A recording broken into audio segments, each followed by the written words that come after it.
So here's some of my favorite things from consumer electronic shows in Las Vegas, and the first one is transparent monitor from Samsung, and it looks like pretty insane and really interesting.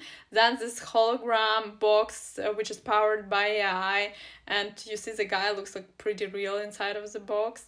And this one is my favorite. This is like a flying car, so it looks like a little bit like a Cybertruck from Tesla, but it has like a drone inside of it which can fly like people inside of it. So this is like so cool. And like if you are going to the camping or into some extreme tourist trip, I think this would be like very useful, and have such experience and such freedom is just amazing.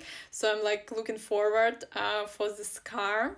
The next one is a device which can monitor your heart, your lungs, and it can also like check the temperature of your body, and it can be like very useful for online checkups. So it can share like information with your doctor, and doctor can like monitor your health in real time. So I think this is like a future from medtech. And this one is disposable finger wrappers. I think it can be pretty useful in the hospitals, in the big buildings, because there are a lot of monitors. So let me know which one is your favorite so far.